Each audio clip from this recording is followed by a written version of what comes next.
तो दोस्तों आज की वीडियो में हम जानेंगे कि किस तरीके से किया जाता है नैनोप्लास्टी है। ये एक ब्रैकेज वाले हेयर हैं जिसमें हमने पीएच क्लेरिफाइंग शैम्पू से पहले इनका वॉश कर दिया है।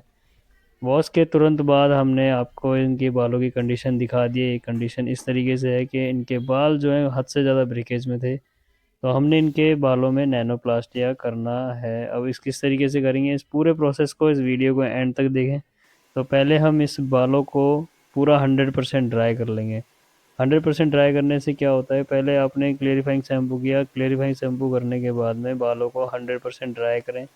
जो ट्रीटमेंट का जो नंबर 2 होता है नैनोप्लास्टिया का, आज हमने ग्लोबल अमेज़न का इस्तेमाल किया है, तो उसको हम बालों में अप्लाई करेंगे। तो उससे पहले हम सारे बालों को पूरी तरीके से 100% ड्राई कर लेंगे। ड्राई बालों में नैनोप्लास्टिक अप्लाई करने से वो अच्छे से एब्ज़ॉर्ब हो जाता है, तो इसलिए पहले हम इन्हें ड्राई कर रहे हैं। तो आप जैसे देख सकते हैं, हमने क्लाइंट के बालों को पूरी तरीके से ड्राई करने के लिए पूरा फुल हीट और फुल फ्लो पे चला रहे हैं, ताकि ये बाल एकदम 100% ड्राई हो जाएँ। तो पहले हम जान लेते हैं कि नैनोप्लास्टिया हेयर ट्रीटमेंट होता क्या है। नैनोप्लास्टिया हेयर ट्रीटमेंट एक प्रोटीन ट्रीटमेंट होता है जिससे कि बालों को सीधा और स्ट्रॉन्ग बनाया जाता है। ये बालों को स्ट्रॉन्ग बनाने का एक आसान तरीका है जिससे बाल काफ़ी शाइनी और काफ़ी चमकदार बनते हैं। और ये बाल की प्रक्रिया में एक ऐसा ट्रीटमेंट लगाया जाता है जो कि नंबर 2 जो हम इस्तेमाल करते हैं वो इस्तेमाल किया जाता है, और फिर बाद में इसे हीट से सील कर दिया जाता है, जिससे बालों के ऊपर एक अच्छी-सी परत लग जाती है, जिससे बाल काफ़ी स्ट्रॉन्ग दिखने लग जाता है। तो हमने बेसिकली यह बालों के लिए चिकना और सीधा बनाने, मतलब उसको स्ट्रेट और शाइनी बनाता है, बालों को स्ट्रॉन्ग बनाता है, और बालों के अंदर जो शाइन ऐड होती है वो काफ़ी अच्छी ऐड हो जाती है। तो नैनोप्लास्टिक ट्रीटमेंट के ये फ़ायदे होते हैं। तो सबसे पहले हमने जो अपने बालों के अंदर जो पूरे 100% ड्राई कर लेने हैं। 100% ड्राई करने के बाद में ही हमें नंबर 2 ट्रीटमेंट लगाना है। तो सबसे पहले हम अच्छे से बालों को सुखा लेंगे, क्योंकि बाल गीले नहीं होने चाहिए। अगर बाल गीले होते हैं तो वो ट्रीटमेंट को सही से एब्ज़ॉर्ब नहीं कर पाएगा और वो एकदम सील नहीं हो पाएगा। तो इसलिए सबसे पहले आप कोशिश करें कि बालों को 100% सुखा लें।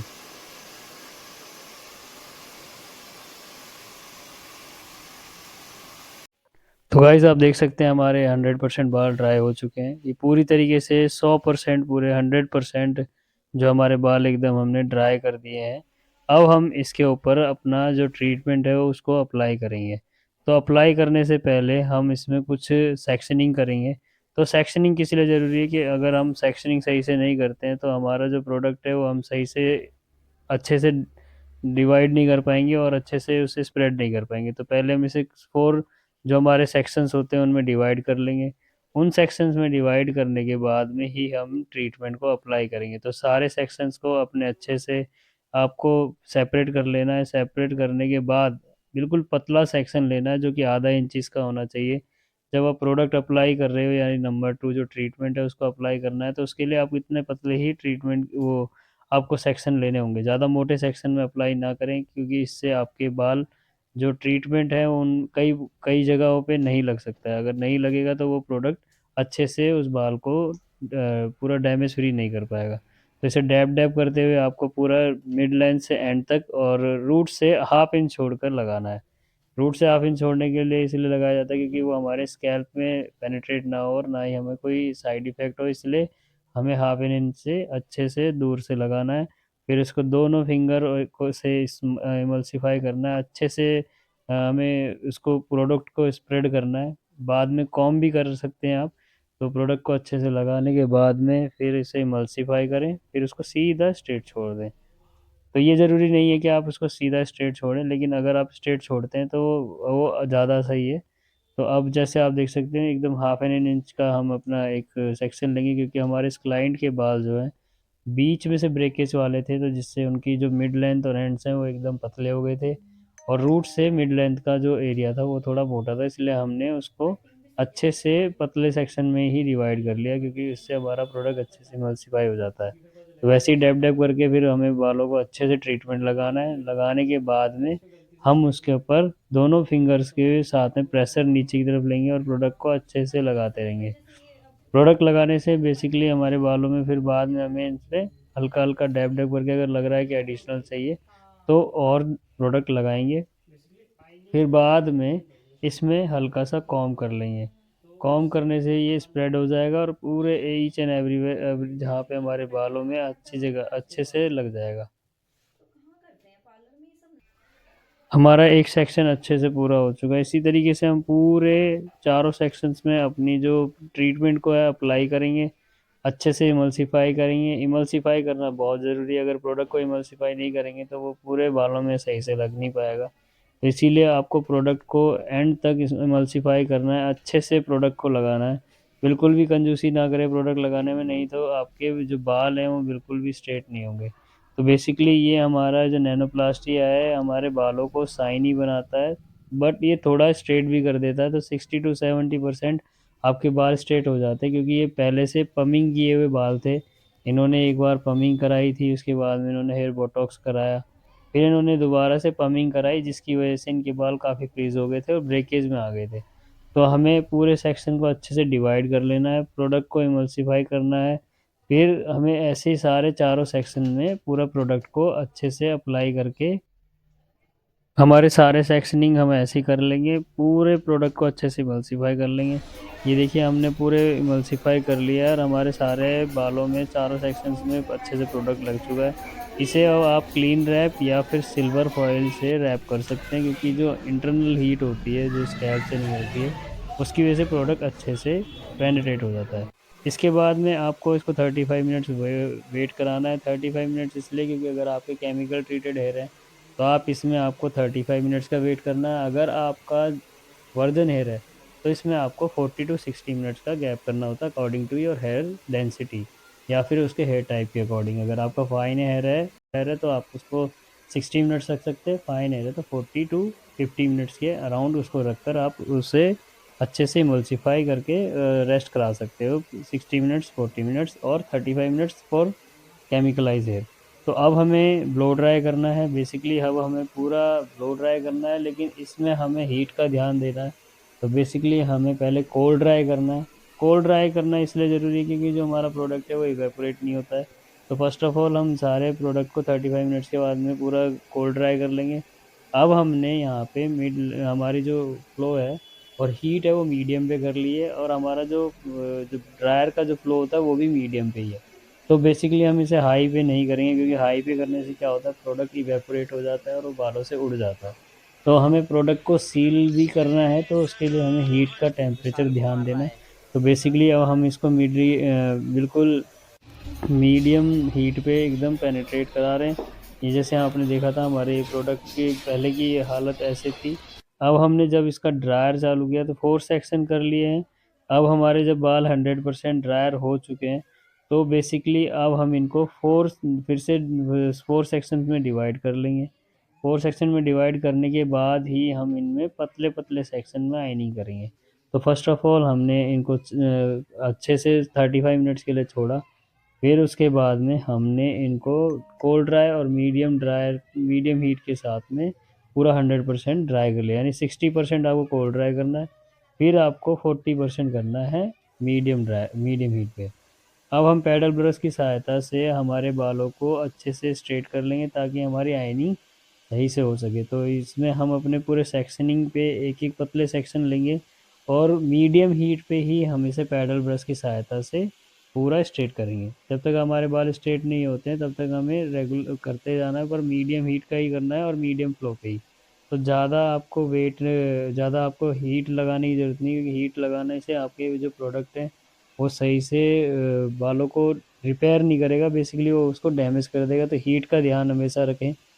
अगर आप ड्रायर कर रहे हैं तो आपको मीडियम हीट मीडियम फ्लो पे करना है। अगर आपको आयनिंग करनी है तो 180 तक ही करनी है, उससे ज़्यादा ना करें।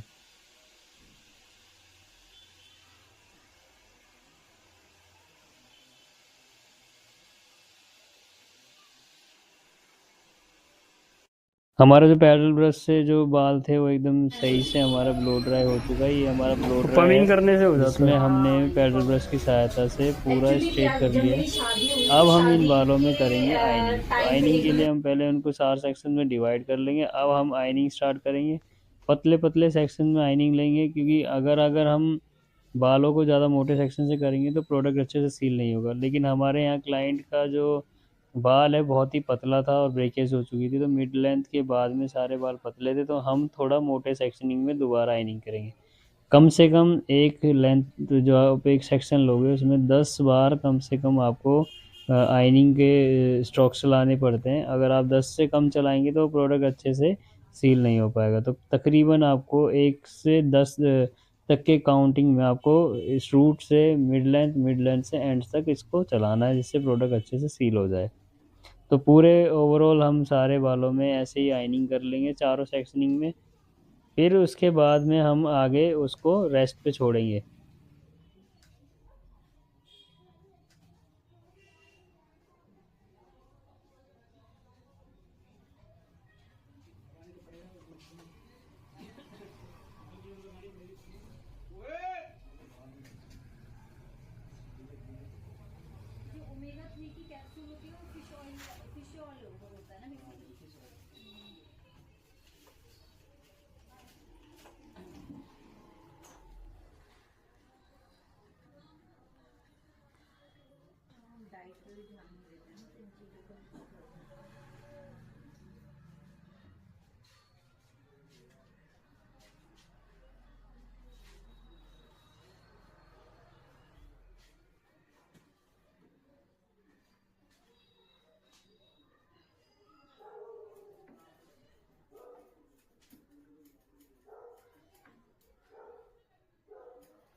आपके ब्रेकेज बहुत ठीक है, बाल अब सीधे हो रहे हैं ना, दिख रहे हैं।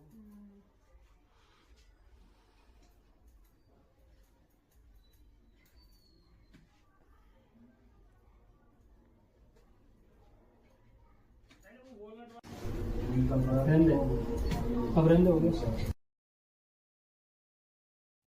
ओवरऑल लाइनिंग के बाद में हमने इनका वॉश किया। वॉश के बाद आप इनका हमारा रिजल्ट देख सकते हो, कितने शाइनी हो चुके हैं बाल और साथ साथ सॉफ्ट हो चुके हैं, जबकि ये पमी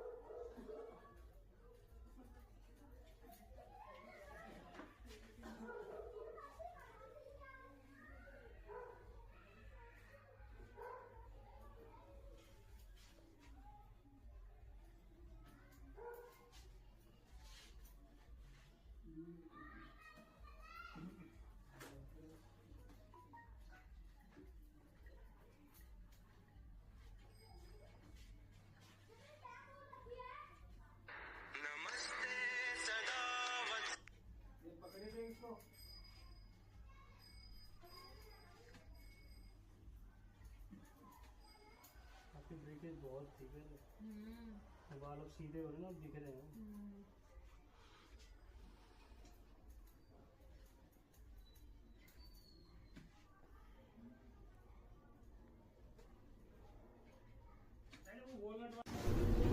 रहने अब रहने हो गया।